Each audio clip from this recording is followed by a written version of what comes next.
Hello dear student, આજનો આપણો વિષય છે વિજ્ઞાન ધોરણ 6 પાઠ 7 વનસ્પતિની જાણકારી મેળવીએ. એમાં આજે આપણે પ્રશ્નોની ચર્ચા કરીશું.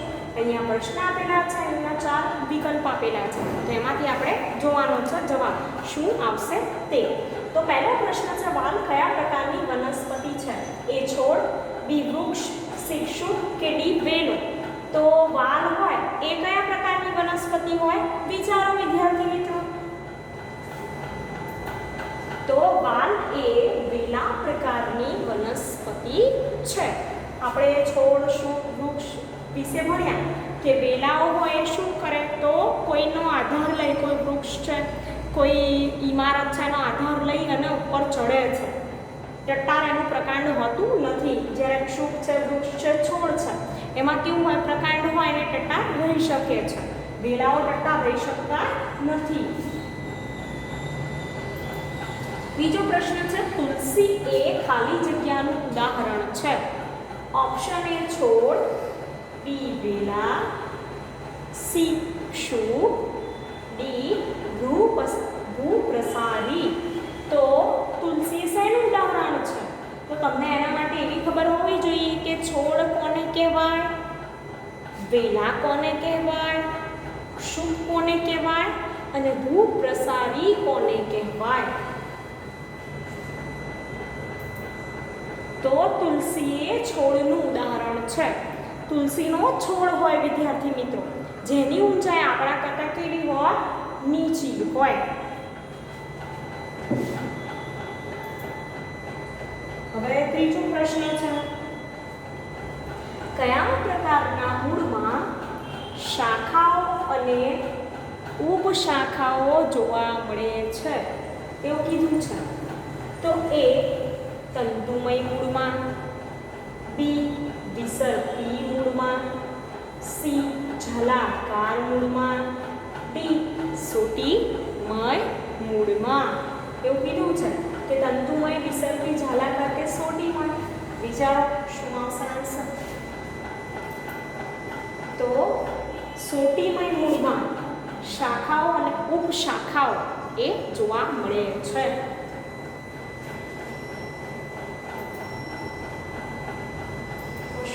જોઈએ આપણે બાવળ ખાલી જગ્યાનું ઉદાહરણ છે. તો એ શુક, બી છોડ, સી વૃક્ષ, ડી વેલા. તો બાવળ એ શેનું ઉદાહરણ છે?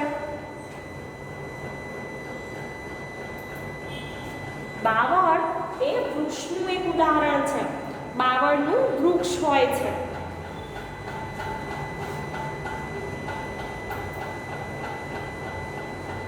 નીચેના પૈકી કઈ વનસ્પતિ શુક છે? એ જાસૂદ, બી આસોપાલવ, સી લીમડો, ડી મકાઈ. તો ચારમાંથી કઈ વનસ્પતિ શુક છે? આસોપાલવ, લીમડો, મકાઈ, જાસૂદ. હવે ચારેય વનસ્પતિને તમે વિચારો કે કેવી હોય, કેટલી ઊંચાઈ ધરાવે, એના પ્રકાંડ કેવા હોય, તો તમને જવાબ મળી જશે.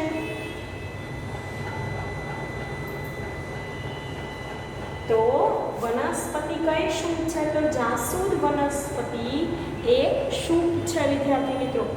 જાસૂદ છે, દાડમ છે, લીંબુડી એ બધા શુકના ઉદાહરણ છે. પછી આસોપાલવ, લીમડો એ બધા શેમાં આવશે? તો વૃક્ષમાં. અને મકાઈ છે એ પણ શેમાં આવશે? તો મકાઈનો છોડ હોય.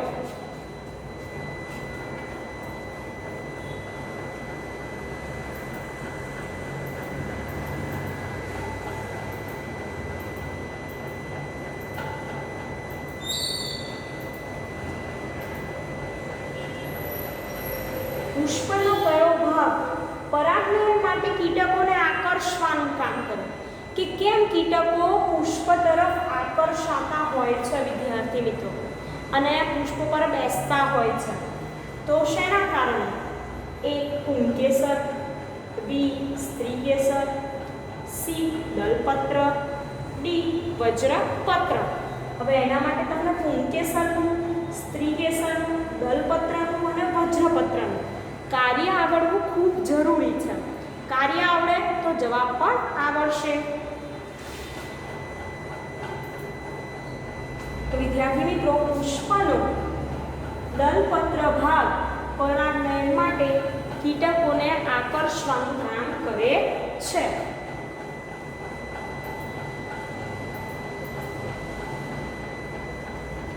આગળનો પ્રશ્ન જોઈએ, કોનું પ્રકાંડ ખોરાકનો સંગ્રહ કરે છે? હવે બીટ, શક્કરિયું, ગાજર, બટાકા આપ્યું છે. તો આના માટે આગળના ચેપ્ટરમાં આપણે શીખી ગયા કે વનસ્પતિના અલગ અલગ ભાગોમાંથી આપણને અલગ અલગ ખોરાક મળે છે. જેમ કે પ્રકાંડ હોય, પર્ણ હોય, મૂળ હોય, એમાંથી આપણને શું મળે છે? ખોરાક મળે. પણ એના માટે તમને ખબર હોવી જોઈએ કે કઈ વનસ્પતિના પ્રકાંડમાં ખોરાકનો સંગ્રહ થાય, મૂળમાં અને એવી રીતે. તો બીટ, શક્કરિયું, ગાજર અને બટાટા. તો તમને ખબર છે કે આમાંથી કોણ પ્રકાંડમાં ખોરાકનો સંગ્રહ કરે છે? વિચારો. તો બટાટા, એ બટાકાનું પ્રકાંડ છે ખોરાકનો સંગ્રહ કરે છે. ભૂમિમાંથી પાણી અને ખનિજ ક્ષારોનું વનસ્પતિ દ્વારા ગ્રહણ કરવાની ક્રિયાને ખાલી જગ્યા કહે છે. એ બાષ્પોત્સર્જન, બી અભિશોષણ, સી પ્રજનન અને ડી શોષણ. તો એવું કીધું છે કે ભૂમિમાંથી પાણી અને ખનિજ ક્ષારોનું વનસ્પતિ દ્વારા ગ્રહણ કરવાની ક્રિયાને શું કહેવાય? તો વિદ્યાર્થી મિત્રો, એના માટે આપણે જોઈએ જવાબ. શું કહેવાય? શોષણ કહેવાય. યાદ રાખજો. તમને એટલા માટે હું જ્યારે પાઠ ચલાવતી હોઉં ત્યારે કહેતી હોઉં છું કે વ્યાખ્યાઓ લખીને નોટબુકમાં તૈયાર કરવાની છે.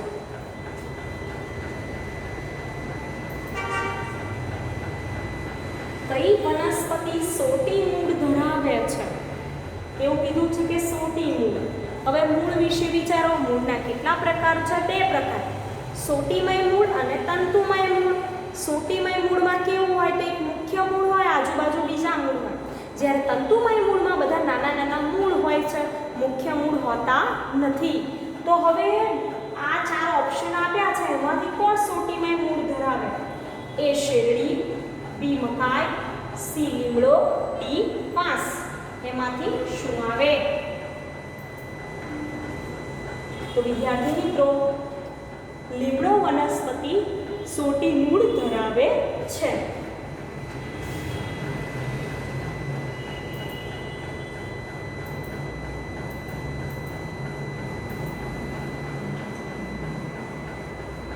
કઈ વનસ્પતિના પર્ણમાં ઝાલાકાર શિરાવિન્યાસ હોય છે?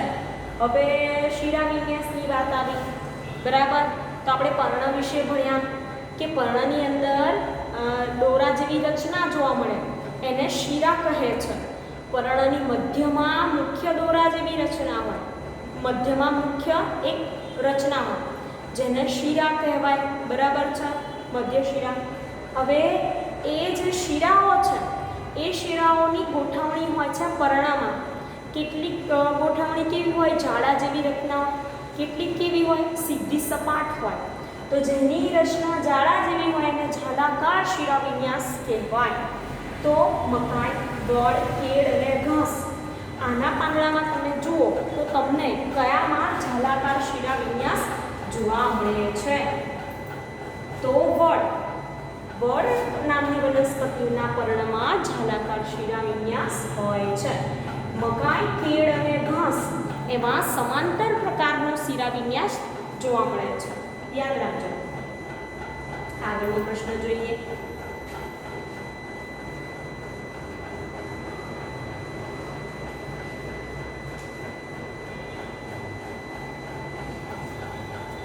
કે સૂર્યપ્રકાશમાં રાખેલી વનસ્પતિના પર્ણને તોડી અને તેને આલ્કોહોલમાં ખાલી જગ્યા માટે ઉકાળવામાં આવે છે. એવું કીધું છે કે આપણે સૂર્યપ્રકાશમાં જે વનસ્પતિ રાખી હોય એના પર્ણને તોડી નાખી એને આલ્કોહોલમાં ખાલી જગ્યા માટે ઉકાળવામાં આવે. તો શેના માટે ઉકાળવામાં આવે છે? ક્લોરોફિલનો રંગ દૂર કરવા, સ્ટાર્ચ દૂર કરવા, પેક્ટિન દૂર કરવા કે પ્રોટીન દૂર કરવા? વિદ્યાર્થી મિત્રો, આપણે આ પ્રવૃત્તિ શા માટે વિચારો.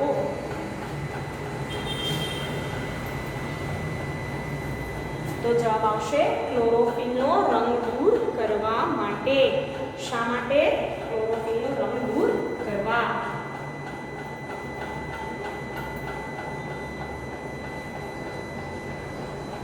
નીચેનામાંથી કયું વાક્ય ખોટું છે એવું કીધું છે કે વાક્ય ખોટું આપેલું છે, બીજા અમુક સાચા છે અને એક વાક્ય ખોટું છે. તો વિચારજો, પર્ણમાં શિરાઓની ગોઠવણીને પર્ણવિન્યાસ કહે છે. જમરૂખના પર્ણો જાલાકાર શિરાવિન્યાસ દર્શાવે છે. સમાંતર શિરાવિન્યાસમાં શિરાઓ એકબીજાને સમાંતર ગોઠવાયેલી હોય છે. જાલાકાર શિરાવિન્યાસમાં શિરાઓ જાળી જેવી રચના ધરાવે છે. હવે આમાંથી કયું વાક્ય ખોટું હશે? જો તમને આખા પાઠમાં બધી જ સમજણ પડી હોય તો તમને તરત ખબર પડી જશે.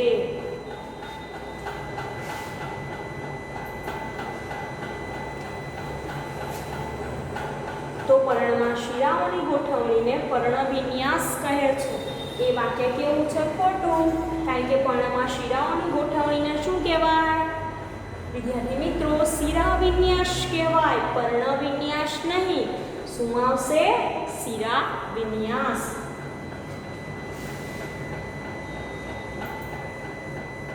હવે આકૃતિમાં આપેલ કઈ વનસ્પતિ મુખ્ય મૂળ ધરાવે છે? અહીંયા તમને ચિત્ર આપ્યા છે, એ ચિત્રમાં તમારે આકૃતિ જોવાની અને એમાં કહેવાનું કે કઈ વનસ્પતિ એવી છે જે મુખ્ય મૂળ ધરાવે. હવે મુખ્ય મૂળ એટલે કયા પ્રકારનું મૂળ? સોટી મૂળ. એમાં જ મુખ્ય મૂળ આવેલું હોય. તો તમે આકૃતિ જુઓ.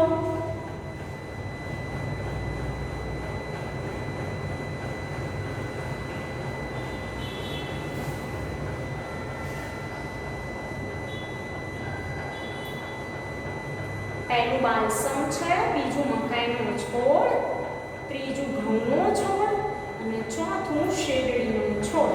હવે એમાંથી શું આન્સર આવશે? તો હું તમને ઉપર લઈ લઉં આન્સર બતાવવા માટે. બાલસમ. બાલસમ છે એ સૂટીમય મૂળ પ્રકારનું મૂળ ધરાવે. કેટલું મૂળ થયું? હવે આગળ જોઈએ. Next question.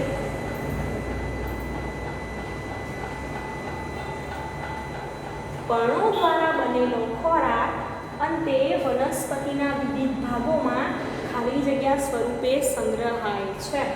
એવું કીધું છે કે પર્ણમાં જે ખોરાક બનાવે.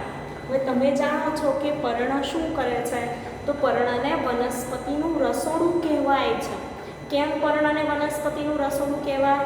તો પર્ણ એ શું કરે? હરિતદ્રવ્ય, સૂર્યપ્રકાશ, પાણી, ખનિજ ક્ષાર અને વાતાવરણમાંના કાર્બન ડાયોક્સાઇડનો ઉપયોગ કરી અને શું કરે છે? ખોરાક બનાવે છે. હવે એ જે ખોરાક બને એ શેના સ્વરૂપે સંગ્રહાય છે એવું કીધું છે. તો ચરબી, ગ્લુકોઝ, સ્ટાર્ચ કે પ્રોટીન?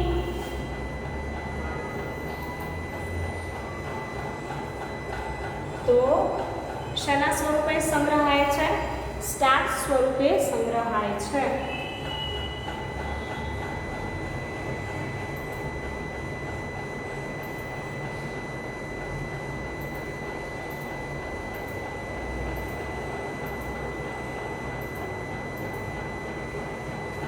નીચેનામાંથી કયું સાદા પર્ણોનું એક ઉદાહરણ છે?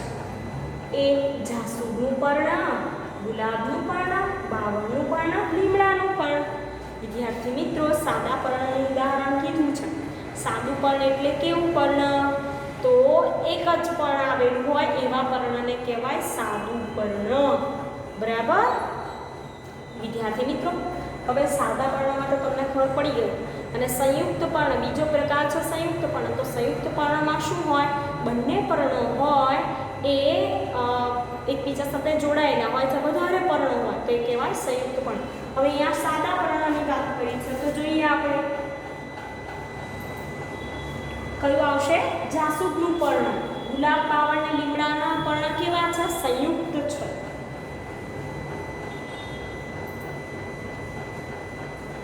પ્રકાંડ કે તેની શાખા પરથી ઉદ્ભવતા લીલા પહોળા અને પાતળા ભાગને ખાલી જગ્યા કહે છે. એ પર્ણ, બી ડાળી, સી આંતરગાંઠ, ડી ગાંઠ. તો શું આવશે જવાબ?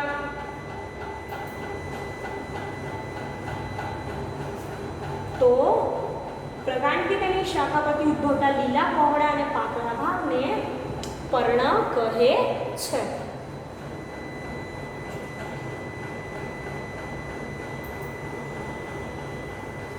હવે આગળનો પ્રશ્ન, વનસ્પતિને ખાલી જગ્યાના આધારે શુભ વૃક્ષ અને છોડમાં વહેંચવામાં આવે છે. તો ફેલાવો, ઊંચાઈ, બાષ્પોત્સર્જનના પ્રમાણ, અંકુરણ, એમાંથી શું જવાબ આવશે? તો વનસ્પતિને ઊંચાઈના આધારે વૃક્ષ શુભ છોડમાં વહેંચવામાં આવે છે. હવે જોડકા જોડવાના છે. આમાં તો જોડકા જોડવાનું તો તમને બહુ ગમે નહીં, તરત અંદરથી જવાબ મળી જાય. પણ હા, એના માટે વિચારવાનું હોય અને પછી જવાબ ટીક કરવાનો. એ ટામેટા, બી લીંબુ, સી ગુલમોહર, ડી મની પ્લાન્ટ. થોડાક ઊંચા, નીચા, ખૂબ ઊંચા, ઉપર ચડવા માટે આધારનો ઉપયોગ કરે છે. હવે સી છે પાછું શુભ છોડ, વેલા, વૃક્ષ. આમાં બે આપેલા છે. તમારે ઊંચા નીચાઈ કહેવાનું, શુભ છોડ, વેલા કે વૃક્ષ, એમાંથી શું છે એ પણ કહેવાનું છે. આમાં તો બે પ્રકારના જોડકા ભેગા આવી ગયા, બરાબર ને? તો વિચારો શું આવશે જવાબ, અને પછી હું જવાબ બતાવું તમને.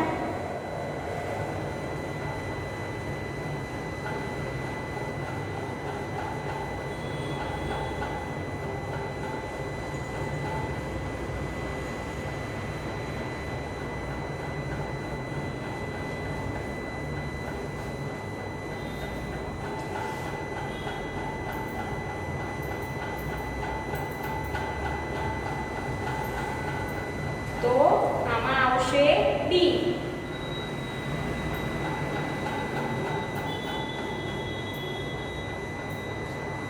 હવે ટામેટા છે, એમાં આવશે નીચા અને શું કહેવાશે એને? છોડ. ત્યારબાદ લીંબુ. લીંબુ માટે શું આવશે? થોડા ઊંચા અને કહેવાશે શું? પછી ગુલમોહર માટે શું કહેવાશે? તો ખૂબ જ ઊંચા અને શું કહેવાય? વૃક્ષ. મની પ્લાન્ટ છે, એના માટે શું કહેવાશે? ઉપર ચડવા માટે આધારનો ઉપયોગ કરે છે. અને એને શું કહેવાય? તો વિદ્યાર્થી મિત્રો, એને ત્રીજું એટલે કે એને વેલા કહેવાય છે.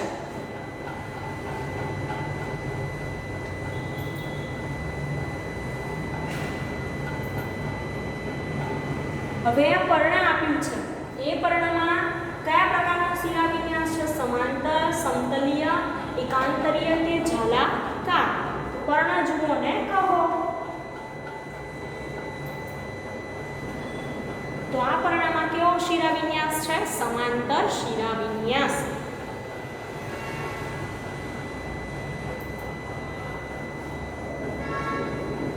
હવે આગળ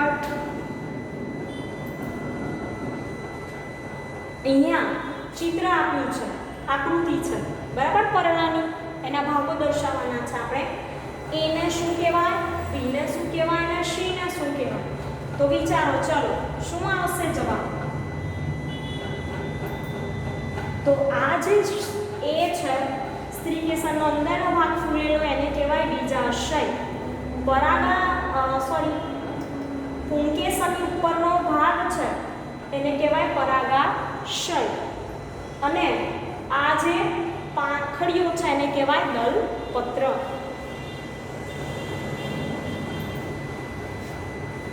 બીજી એક આકૃતિ આપી છે, એમાં તમારે જોવાનું છે 1, 2 ને 3. પુંકેસર ને પરાગાશય. પુંકેસરનો ભાગ છે એમાં પરાગાશય, સ્ત્રીકેસર તંતુ, કે સ્ત્રીકેસર, એક સ્ત્રીકેસર છે, બી પરાગાસન છે, બીજું પુષ્પિકેશનનો ભાગ છે એક પરાગાશય બે પરાગવાહી અને ત્રીજું બીજાશય છે એવી રીતે કયો ભાગ છે આપણે કહેવાનું છે તો વિદ્યાર્થી મિત્રો આ શું છે સ્ત્રી કેસર એમાં પહેલું પરાગાશન બીજું પરાગવાહિની અને ત્રીજું બીજાશય હવે આગળ નીચેનામાંથી કયો પ્રકાંડનો એક ભાગ નથી ફૂલ ફળ પાંદડા કે મૂળ એમાંથી શું પ્રકારનો એક ભાગ નથી મૂળ છે એ પ્રકારનો એક ભાગ નથી ફળ ફૂલ પાંદડા તો જોવા મળશે વનસ્પતિના પર્ણોમાં આવેલા ખાલી જગ્યા દ્વારા વાયુઓનું વિનિમય થાય છે વનસ્પતિના પર્ણોમાં આવેલા ખાલી જગ્યા દ્વારા વાયુઓનું વિનિમય થાય છે એ રસધાની બી ઉપપર્ણ સી શ્વસન છિદ્ર ડી વાયુરંધ્રો તો શેના દ્વારા વાયુઓનું વિનિમય થાય તો જવાબ આવશે વાયુરંધ્રો દ્વારા વાયુઓનું વિનિમય થાય છે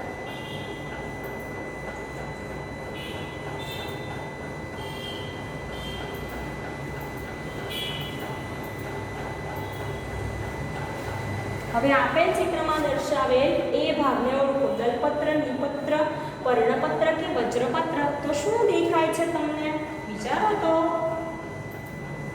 નિપત્ર છે યાદ રાખજો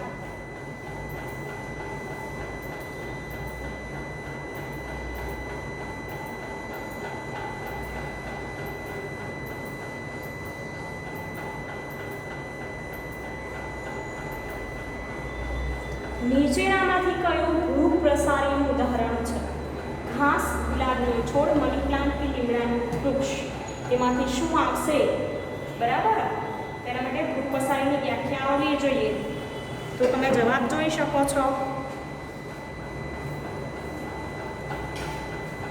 કે ઘાસ છે ભૂ પ્રસારીનું ઉદાહરણ છે વિદ્યાર્થી મિત્રો ભૂ પ્રસારી એટલે શું જે જમીન પર ફેલાયેલા હોય એવી વનસ્પતિને કહેવાય ભૂપ્રસારી બરાબર પર્ણની સપાટી પરથી બાષ્પ સ્વરૂપે પાણી ગુમાવવાની પ્રક્રિયાને ખાલી જગ્યા કહે છે તો પર્ણની સપાટી પરથી બાષ્પ સ્વરૂપે પાણી ગુમાવવાની પ્રક્રિયાને શું કહેવાય એ પ્રકાશ સંશ્લેષણ બી શ્વસન સી પાચન ડી બાષ્પોત્સર્જન તો શું કહેવાય તો પર્ણની સપાટી પરથી બાષ્પ સ્વરૂપે પાણી ગુમાવવાની જે પ્રક્રિયા છે એને બાષ્પોત્સર્જન કહે છે કળી અવસ્થામાં પુષ્પના દલપત્રોને ખાલી જગ્યા દ્વારા રક્ષણ મળે છે તો કળી અવસ્થા હોય એમાં પુષ્પના દલપત્રને ખાલી જગ્યા દ્વારા રક્ષણ મળે પુંકેસર વજ્રપત્ર સ્ત્રીકેસર કે દલચક્ર શું આવશે જવાબ તો વિદ્યાર્થી મિત્રો કળી અવસ્થામાં કોણ રક્ષણ કરે વજ્રપત્ર આગળનો ક્વેશ્ચન જુઓ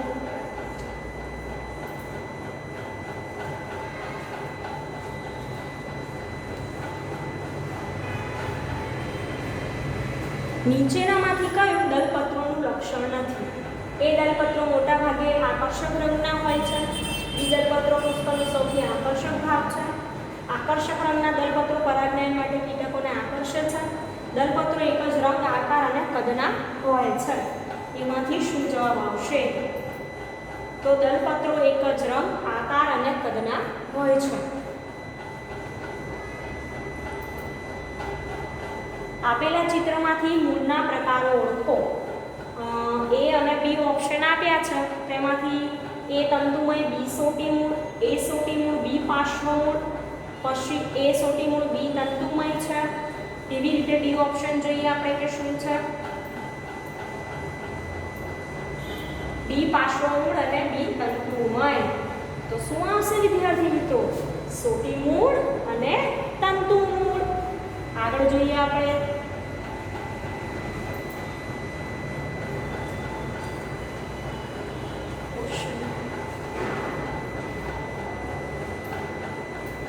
નબળા પ્રકાંડવાળી વનસ્પતિ આસપાસના કોઈ માળખાનો આધાર તરીકે ઉપયોગ કરી ઉપર ચડે છે તેને ખાલી જગ્યા કહેવાય વેલા અંગપ્રસારી છોડ કે શું કહેવાય? તો નબળા પ્રકારવાળી વનસ્પતિ આસપાસના કોઈ માળખાનો આધાર તરીકે ઉપયોગ કરી ઉપર ચડે તેને વેલાઓ કહે છે. શું આવશે આન્સર? વેલાઓ. નીચેનામાંથી ખોરાકનો સંગ્રહ કરતું મૂળ કયું છે? તો એ શક્કરિયું, બી કોબીજ, સી બટાકા, ડી ડુંગળી. શું આવશે જવાબ? વિચારો. તો વિદ્યાર્થી મિત્રો, શક્કરિયું એ ખોરાકનો સંગ્રહ કરતું મૂળ છે. ખાલી જગ્યા અને ખાલી જગ્યા પુંકેસરના બે ભાગ છે. એ બીજાશય અને બીજાણ, બી પરાગાસન પરાગાશય, પરાગાસન પરાગવાહિની અને તંતુ અને પરાગાશય. તો એના માટે તમને પુંકેસરના બે ભાગ આવવા જરૂરી. તો તમે જવાબ જોઈ શકો છો. શું આવશે? તંતુ અને પરાગાશય. તો વિદ્યાર્થી મિત્રો, આ વિડીયોમાં આપણે આટલે સુધી માહિતી રાખીશું. બીજી માહિતી આપણે આગળના વિડીયોમાં જોઈશું. આ જે પ્રશ્ન મેં કરાવ્યા એ પ્રશ્ન તમે નોટબુકમાં લખજો અને તૈયાર કરજો. Thank you.